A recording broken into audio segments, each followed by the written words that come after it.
Hello, I'm Dr. Scott Watier. And I'm Tommy Welling, and you're listening to the Fasting for Life podcast. This podcast is about using fasting as a tool to regain your health, achieve ultimate wellness, and live the life you truly deserve. Each episode is a short conversation on a single topic with immediate actionable steps. We cover everything from fat loss and health and wellness to the science of lifestyle design. We started Fasting for Life because of how fasting has transformed our lives, and we hope to share the tools that we have learned along the way.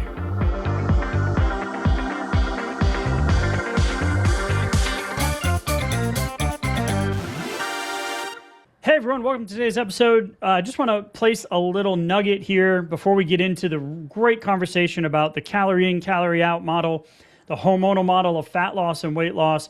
If you're looking to accelerate your results and truly understand the why behind you do what you do when it comes to your fasting and weight loss efforts, I want to encourage you, head to the show notes, click the link for the next upcoming challenge coming up on the 22nd. We will be with you live 7 days in a row. Replays are up immediately after the lives if you're not able to join. We've got all of the resources, links. You've got text messaging with us so we can coach you through the week. And if you're looking to just accelerate your results and once and for all get off that fasting, dieting roller coaster, then this is for you. So head to the show notes, click the link, and we'll see you on the inside. Hey everyone, welcome to the Fasting for Life podcast. My name is Dr. Scott Watier, and I'm here, as always, with my good friend and colleague, Tommy Welling. Good afternoon to you, sir. Hey, Scott, how are you? Doing fantastic, my friend. Excited for today's conversation. We're going to be going over an article that was just released late last year in the BMC Journal of Geriatrics, and it's the effects of 15-9. So I call that intermittent fasting light. 15-9 time-restricted eating on cognitive function and anthropometric parameters among the elderly with mild cognitive impairment. Ooh. An assessor-blinded pilot randomized controlled trial, which is what we love. So that was a lot of words. How does this apply to you? Well, at the root of type 3 diabetes and dementia and Alzheimer's is blood sugar and insulin balance. So how do we best tap into that? Through a Fasting for Life lifestyle. So if you are new to the podcast, welcome in. If you want to know more about Tommy and myself and our journeys and how fasting has transformed our lives, which has led to us doing this weekly podcast episode and resources on the website and challenges and coaching, head back, give it a listen. It'll give you a little bit of insight into who we are and how we roll. If you are a long-term listener, shout out. Thank you so much for the likes, shares, rates, reviews, subscribes, 5-star reviews, which we are so blessed and grateful to have so many. Yeah, and that just keeps us going and gives us gratitude that, we really are, helping people and moving the needle. So today's conversation is going to be great. We're going to apply it to the prevention category as well. So how do we pull the small levers in our day-to-day adoption of a fasting lifestyle to get long-term benefit? Not just about the number on the scale or the size of your waist, but truly the benefit that we see. So really cool study. But first, a shout out to Carl in Wisconsin, Tommy. He leaves us a 5-star review. Actions I have taken, ! Thank you, Carl, for the 5-star review.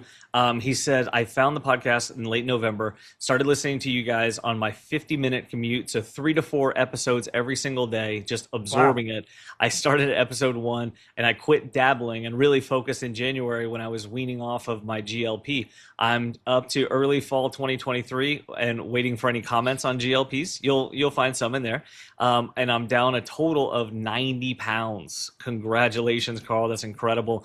-9 in December, -21 in January, -8 in February. Thank you for helping me to open up my eyes. Looking forward to warm weather to get outside and ramp up that movement. And any advice is I bicycle many miles while I fast. So high intensity, how to manage OMADs with workouts like that. And Scott, we addressed that on a recent Q&A, right? Yeah, we did an episode. So shout out again, Carl. Keep up the great work. Thank you for leaving us the review. Episode 307, we talked about it with hobby endurance runners and marathon training, etc. And I'll just tell you this as a foreshadow. Go back, listen to episode 307. Let us know if you got questions. But the biggest thing is going to be managing your hydration and becoming fat adapted. And we talk a lot about that. So excited for you to get outside and enjoy the warm weather. It's already ramping up here in Houston. Summer is on the cusp. So excited for you to be able to get out and get those miles in. And congrats again on just the amazing work so far. So great. And thank you for leaving that review. It's going to help a ton of other people as well. So let's get into today's article. Tommy, the effects of 15-9 time-restricted eating, anytime you see TRE, just think intermittent fasting, on cognitive function in anthropometric parameters. So we're talking waist circumference, BMI, scale, etc., among the elderly with mild cognitive impairment, right? And it's a assessor-blind pilot randomized controlled trial. So why does this matter? Why does this apply to you if you're not in this category? We always like to say, and if you've been around with us long enough, you'll hear us say, we like to begin with the end in mind, right? We want to adopt a fasting lifestyle that helps us get the weight off, get our labs in check, regain our energy, show up better as husbands and wives and dads and moms and grandparents, right? To just increase that quality of life. Because what we know now, which is clear, is that when you look at the plaque model of dementia and Alzheimer's, that's not a proven theory. And typically it's a watch and wait method, right? You see the early signs, sometimes they're missed, sometimes they're not. And why this matters to all of us, as we like to call the general population, is we now know that there is, and in some of the literature, diabetes is referenced as type 3 diabetes is referenced as dementia and Alzheimer's. There is a metabolic component, a blood sugar regulatory, insulin regulatory metabolic component to this condition. And now these numbers, if you look at the chronic state of health in the US, we have chronic lifestyle disease, heart disease, cancers, diabetes, all rising at rates that don't match the amount of medical intervention and medications that we have. There's lots of things like the obesogenic food environment, ultra-refined processed foods, but the reality is it comes down to the behaviors and kind of being able to identify what are the biggest levers that you can pull to either slow down the process, reverse the process, or prevent it, which is the bucket that we want to spend most of our time in. Yeah. So Tommy, the reason why I started here is because we all know, especially in my family, someone that has dementia, Alzheimer's, grandparents, aunts, uncles, the baby boomer generation. Yep. It is a real thing that we're seeing as one of the quietly rising epidemics in chronic lifestyle health, which leads to all-cause mortality and just a massive decrease, if you've dealt with this like we have in our family, just a massive decrease in quality of life, which then puts the pressure on you and the younger generation as the kids or the aunts, uncles, relatives to then support and care for those individuals. And it's really freaking tough. It's so tough. And it only makes it tougher when the cognitive decline is accelerating, or if it's advanced beyond where it's reached a cliff. Yeah, for sure. Because there definitely are cliffs where there's these step down moments that happen in function, and those things are real. And obviously, aging is a real thing. We can't just we can't just stop the aging process. But what we want to do here, there's some billionaire biohackers that are trying. It's very true. But you know, there's one inevitability, right? We all have that. And so what we'd really like to see is the fact that, okay, so our brain and our nervous system tissue is the most active tissue in our body. So our brain is responsible metabolically for much more proportionally than the weight of the actual tissue itself. It uses up to 25% of the daily energy requirements, just the brain. Right, which is just crazy. And so then what that really means is that metabolically speaking, our brain is like the canary in the coal mine for an issue going on. And so if we can take the fact that there are cognitive issues or decline, especially in the earlier stages, we can do something about them. We can also help to prevent them so that these things aren't accelerating at a rate that's faster than the decline of our body, because that's what really leads to the mismatch that hits us really hard as far as quality of life goes. When we have somebody like, maybe it's a parent or it's a grandparent or it's ourselves, at some point where our brain is basically on the decline much faster than our body is. And so we can actually slow that process down, and it starts here. And so that's where the great thing is, where we can intervene with a small lever that has a large output. meaning that we can really leverage some small things here that are going to substantially help with these signs of earlier cognitive decline, right? Yeah, so if you're in your 40s to 70s, worried about your memory, you walk into the room, you forget what you're doing, you're not as productive at work. I know for me, I love my 24-hour fast on Sundays because my Mondays are busy, and I like to have my brain firing, that BDNF firing on all cylinders. Exactly. So really, we're going to connect the time-restricted eating or fasting to metabolic health, to brain health, right? It's a small sample. It's a pilot design study, but there's promising things in this study that we're going to apply to the general population in terms of prevention, right? So here's kind of an opening thought for you guys to hear as then we break down we'll get into the metrics of the study, what the outcomes were, and then ultimately how we're going to apply this to a fasting lifestyle, is what if simply closing your kitchen at 5 p.m. could move the needle on your memory in your 70s? Right? Like, wow. Powerful. Like, what is that? An ounce of, I'm terrible at paraphrasing, an ounce of prevention is worth a pound of cure. Absolutely, at least. Right? So, and Tommy, I know you have a personal a story with this, with a loved one where you noticed the food-related behaviors and the mood changes and things that happened. I've seen it in in 3 out of my 4 grandparents who are no longer with us, that they're a completely different person, right? The anger, the behavior, the switching on and off of the light switch. And we hear this from our coaching clients often, is that a lot of them are now caring for their loved ones, right? Now, we're not going to talk, this study doesn't talk about those advanced stages, even though I truly believe that there are still things that can be done to improve the quality of life of an individual. But mild cognitive impairment that was looked at in this study is kind of the yellow light between normal aging and dementia, and is often reversible or modifiable. So we're going to walk through the trial with this time-restricted eating, this fasting lever, in older adults with this MCI, this mild cognitive impairment, and then translate it into what this could mean for your fasting schedule, your parents, and your future brain. Mm-hmm. Yeah, when we get up into this patient population, oftentimes what we see is a combination of lifestyle factors that then at some point tends to accelerate these processes. I'd say lifestyle behaviors too, right? Yeah, exactly. And so there's a psychological aspect, there's a cognitive and a neurological aspect that are in place here, but the root of them is a metabolic aspect, and like between hunger hormones, satiety or lack of satiety, cravings, sugar cravings, just being very sugar dependent and carbohydrate dependent, which convenient obesogenic foods. Yeah, like think snacks and candies and things like that. And when somebody gets more and more reliant on these things, then that tends to become hyper palatable foods tend to become like one of the only things that they want and that they crave. Yeah. And then that only just further accelerates gasoline this process on the fire. right here. It is. And so with my wife's grandmother specifically, in her last few years, we saw this process that really started to accelerate.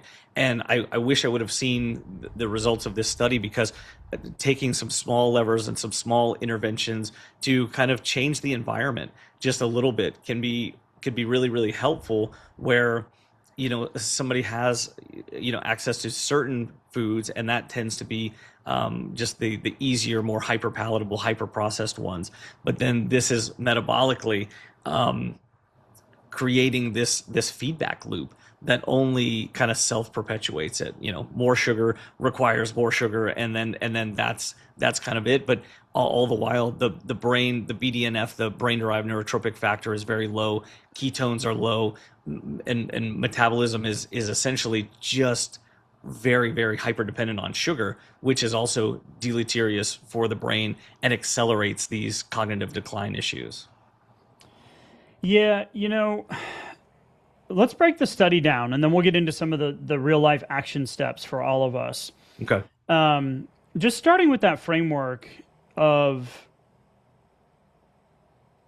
when we look at, could your lifestyle now right? Could simply moving your TRE, your fasting window earlier in the day, affect your brain of the future, right? So this was 46 community dwelling older adults in China. So Tommy mentioned them going to the cafeteria to get their meals. The average age was 74, all with clinically diagnosed MCI, so mild cognitive impairment, mostly overweight. They excluded dementia, stroke, diabetes, malnutrition, sarcopenia, depression. So the group is fairly healthy, but cognitively at risk. And what they did, there was a randomized 1-to-1 distribution. So there was a group that was in the 15-9 TRE, which is that 15 hours of fasting, 9 hours nutrition window, right? Versus the control group, which was keep doing what you're doing ad libitum schedule. It was a 12-week study. The TRE group was able to eat from 8 to 5. Now, I'll pause here because we've changed our tune on this in terms of our fasting window rather than the standard when we ask the question, hey, if you had to pick one meal a day, what meal would you pick? 80 to 90% of people would pick dinner. Right.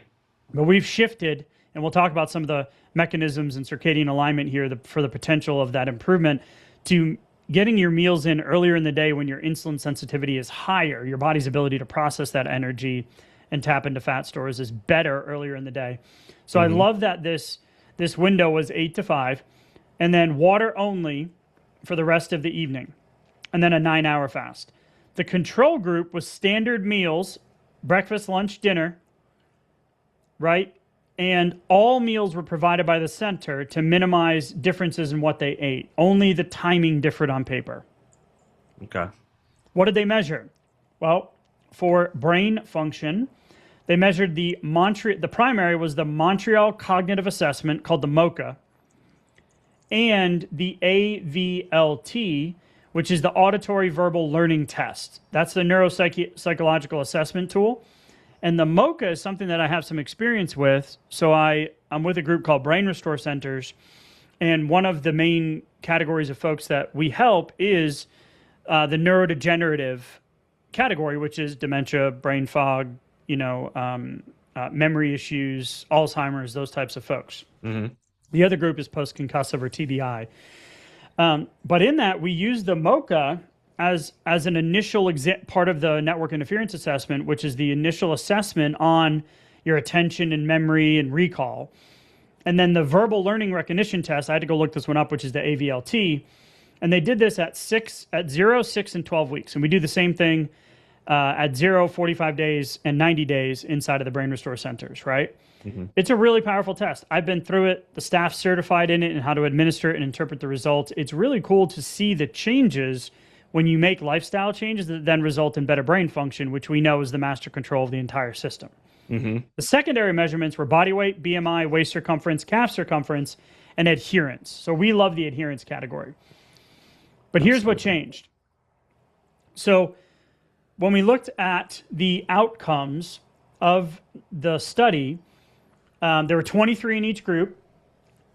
Average age was 74, mostly female. BMI was in that 25, so slightly just tick up into the overweight category. The MoCA changed 1.7 units or score on that exam, and that's a big change, almost 2 points higher. That's a big change when we're talking about a short intervention with only one small lever pulled, which was a 9-hour eating opportunity. Yeah. The AVLT changed by 2.5 points. And the adherence was 87%, which when you adopt a fasting lifestyle, if you're making that 80% rule, right, like we like to say, progress over perfection, we love to see adherence above that 80% because then you're truly moving the needle from a metabolic and a scale standpoint. But interestingly enough, in this study, Tommy, there was a 2% decrease in weight change in the time-restricted eating group, which is not statistically significant, right? They were trying to have them meet the 5% mark. So the scale didn't move, but the brain improved. And that is incredibly powerful when we've talked a lot about this year about a foundational fasting lifestyle. It's not, oh, I'm fasting one day and I'm off my plan and not fasting the next day. No, it's consistent fasting. your fasting floor, your fasting foundation, whatever we named it. I can't remember. I think it was episode 311, right? You are a faster, right? So that floor, the scale didn't move, but your brain improved. And that's incredibly powerful. The scale is such a, like, the shiny object that brings most of us over to fasting. I still love the fact that's what we talk about, right? Right. I still love the fact that the way that the arrow moved in this study was slightly down for the fasting group and then slightly up for the non-fasting group. So if we saw this in a giant study, it might actually, be more statistically significant. But I don't even, like you said, I don't even really care about that, because the protection for the brain and the ability to actually move the needle there in these cognitive windows with these cognitive tests is incredible. And this is one of the first studies of its kind that actually looked at these cognitive outcome measures as a primary measure, with TRE being the variable here. And the only variable, because they were eating cafeteria food, right. And we couldn't find what food was served, but I guarantee that it was standard American. It wasn't protein paste. Yeah. It wasn't the Mediterranean diet, right, which is healthy fats, which has been shown to have incredible effects on brain health and longevity. Of course. Right. So it was this what we've been accustomed to, which is this daily fasting lifestyle. Now, if you're new to fasting, it seems like a big stretch, but if you've been fasting, that's a small lever. Doing a 15-hour fast when you have a fasting lifestyle isn't a big lift. Yeah, absolutely. This kind of diet, if you want to call it that, this kind of food supply is typically around 10 to 15% protein by calorie. Okay, right? And that's part of what, if we were designing our own study, we would do it a bit differently, right? We could change some of these other variables and further optimize the results for it. But even without having to take action and intervene on all of these different things, just keeping it very simple, a 8 a.m. to 5 p.m. eating window, and being able to see these improvements. I mean, this is really, really, really substantial. And this is something that we could help our parents, we could help our grandparents with, as they need us to kind of step in and help them with some of their boundaries and some of their lifestyle. Like you might be responsible for getting some of the groceries, or for helping prepare the meals, or for asking. Yeah, if you're caring for someone, Or if somebody is, if there's hired assistants, helping them with meal preparation or with mealtime, you can ask them to shift the schedule a little bit, so you can make some natural changes that help steer somebody in this direction, knowing confidently that it's going to be helpful in the long run and the short run too, because some of these cognitive effects were seen in as early as 6 weeks, and then others showed up around the 12-week mark. And so which would be really, really nice to see an even longer term study. Did they persist? Did these effects accelerate? Were other potential cognitive markers seen as time went on and as the intervention stuck with them? So the mechanisms that move the needle here, and the message really is that timing is the distinct therapeutic lever in this pilot RCT. Exactly. There are limitations, right? Small sample size, cafeteria food, we get it, right? That's not a real world application. But the message that timing is the distinct therapeutic lever, separate from the calories or the macros.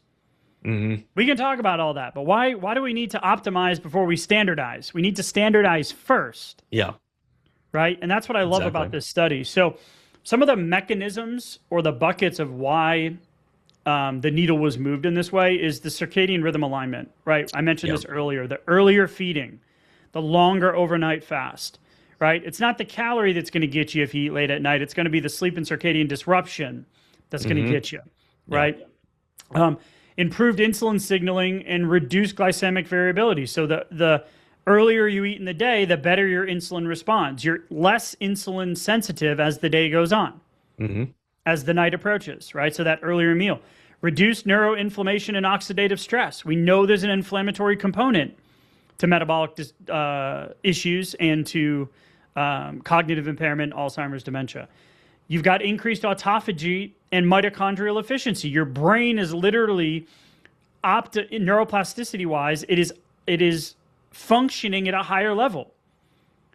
And that's related to the gut-brain axis changes with the compressed feeding times and that promotion of that brain-derived neurotrophic factor that we see. By the way, exercise can also give you BDNF spikes or improvements. And so can simple calorie restriction when it relates to autophagy. It can actually allow your body to heal and get rid of the bad non-functioning cells and create new ones. But fasting hits all of those buckets at once. So again, the message here is the timing is the main therapeutic lever, which is why we love this study. Yeah. What if we zoom out too for a second here? Because if you know anybody who's in this age range, and especially in the early cognitive impairment kind of situation or scenario, then what you may also notice is a decrease motivation for taking care of themselves sometimes. Yeah.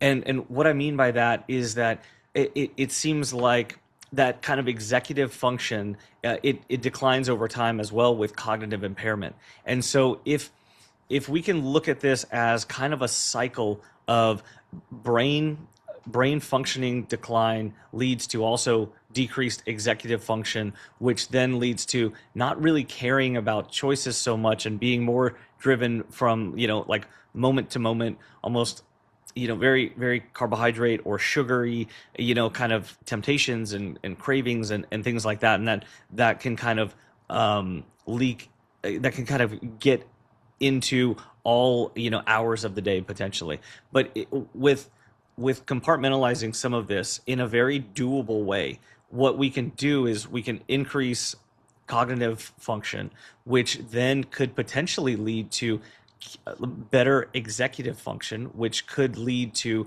wanting to and having more motivation to actually take care of and the ability to make better overall decisions and kind of see things in more of that big picture way that we lose sight of with less cognitive function.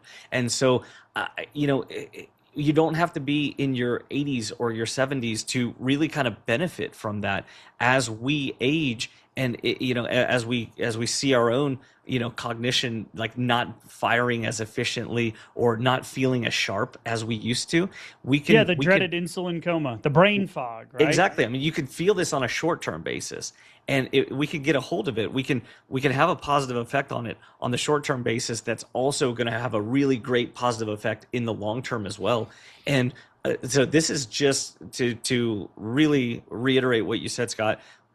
A reason to have your foundational, your floor fasting as your lifestyle. Why would I want to do this every day, especially if I have weight to lose, but it doesn't feel like things are really moving? I'm not seeing the scale move. I still have this weight that I want to lose. So what? Let me just be patient with that part of the process. Let me look at this with a separate eye towards, I need this. I need this for brain protection, for brain function, brain optimization. So I'm going to do this in a 15, 16 hour way that I can do every day without just letting that go to zero. I don't ever want to let that go to zero. Like I'm fasting today because I'm a faster, right? Yep. So let's go through the overall levers that we can pull based off of the study. So the fasting focus levers. If you are caring for a loved one, an elderly friendly plan is to really just move that, just like the study did, is move their dinner earlier. Maybe this is why the early bird specials are out there. If you lived in Florida like I did, the dinner rush starts at 4. Maybe that's an inherent innate circadian drive to eat earlier. I don't know. Right. Yeah. But it's kind of funny to think about. Yeah. So an earlier window, right? So prioritizing that early TRE. Now this goes for everybody, right? Because we've changed our tune on this over the years. So front loading the calories, finishing dinner earlier, getting most of your energy and fuel in earlier in that day. If you are helping a loved one or you yourself need some help in this to stay more consistent, start with a window that you can hit and slowly increase week over week. So just start expanding that fasting window and then anchor your fasting efforts and your nutrition window to protein and weight resistance exercise. Because protein targets, and even if it's just walking or walking in the pool or a weighted vest or a simple 2 to 3 days a week of some resistance bands, right? You don't need to hire the personal trainer and make it more complicated. We just need to hit a bunch of singles. So, but making sure that we're focusing on your TRE, your nutrition window on protein and that metabolic powerhouse, which is those muscle cells. That's going to help you manage that blood sugar and insulin much more efficiently. Mm-hmm. So moderate exercise, ideally, randomized controlled trials. We talked about this 3 times a week, moderate activity improves global cognition, memory, and blood sugar management. Mm-hmm. When you're talking about nutritional levers you can pull, the Mind or Mediterranean style diet is incredibly clear in the research. It is associated with slower cognitive decline and, in my opinion, a lever that you can easily pull or adapt to prevent any of this risk ever coming up in you becoming your aunt or uncle or grandma or someone that you've cared for in this vein. Mm-hmm. That's empowering, right? Yeah. The next one is lifestyle is sleep. Short sleep, 5 to 6 hours, is directly associated with higher brain deterioration, neurodegenerative issues, dementia risk. So really trying to focus on increasing or protecting your quality sleep between 7 to 8 hours. When you combine that with the earlier eating cutoff, that's going to amplify your fasting, your TRE, and circadian efforts and allow you to function better and feel that BDNF on that next day. And then we got to keep our brains active. Yep. Right? We need to be active. We have an aunt and uncle here. We helped them sell their house. My aunt has some dementia, early onset dementia signs, and she's stable now. We sold their house, got them into a great apartment complex where they have activities and they have trips and they have trails and bingo and morning breakfast. Yeah. And I know it seems silly to say, but like they're happier now than they ever were when they were living in that house on an island by themselves.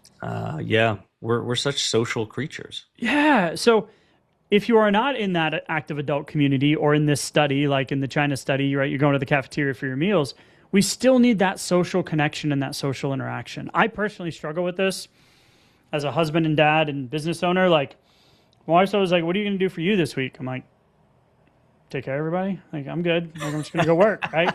It's like, no, you go play golf. Go to the Kingdom Men event at church. Go just be around people and like talk, right? Yeah. And I'm like, I'm fine. Fill your buckets too, right? Yeah, fill your buckets, right? Mm-hmm. So it's not only just about the fasting; it's about the lifestyle, and that's why I really love this. And I, to your point, Tommy, I wish I would have known some of this stuff before. And now being in the brain restore, neurodegenerative, functional neurology space, I'm getting to see this really come to life with people, and it's incredibly powerful. Yeah, I love the fact that you highlighted you can take early action on this, whether you're listening to this and you're in your 30s or your 40s or your 50s. Like it could be way before any of this is even a factor for you, and it can just help to justify and to fuel your decision to be a fasting lifestyler, where this is part of my self-image, this is part of my non-negotiable, that I'm going to use these windows even when they don't feel like very fat burning aggressive. I'm going to use them for like my foundational health, because your brain health is at the foundation of your quality of life and your longevity. So let's optimize it as quickly as possible, and let's pull that protein lever. Let's get more used to even the fact that if you've been dieting for a long period of time, let's acknowledge the fact that sometimes we get used to having a smaller plate. We get used to cutting down on our portion sizes somewhat, and oftentimes that hits our protein number. And then at the same time, that allows more room and more access and more craveability to get something to satiate my hunger, which tends to be more carbohydrates. And so let's flip that balance so we get used to that at our earlier ages, and we can continue on with that as part of our lifestyle and part of our habits, our eating habits, even in our older ages. And I'll just say once again, the fact that the anthropometrics didn't change a lot, right, in terms of the clinical outcomes, but they were moving in the right direction. Yeah. But simply the timing, the TRE was the thing that drove the outcomes, and it's so incredible. So really, to wrap up, aligning an earlier consistent eating window with movement, quality sleep, and a brain supportive diet, Mediterranean, healthy protein, healthy fat, gives TRE, gives your fasting lifestyle, your fasting efforts, its best shot at not just improving your metabolic health in your labs and your waistline, but also protecting long-term brain health and cognitive function, Tommy. So love the conversation. Yeah, me too. Love the action steps, man. Appreciate it as always, and we will talk soon. Thank you. Bye. So, you've heard today's episode, and you may be wondering, where do I start? Head on over to thefastingforlife.com and sign up for our newsletter, where you'll receive fasting tips and strategies to maximize results and fit fasting into your day-to-day life. While you're there, download your free Fast Start guide to get started today. Don't forget to subscribe on iTunes, Spotify, or wherever you get your podcasts. Make sure to leave us a 5-star review, and we'll be back next week with another episode of Fasting for Life.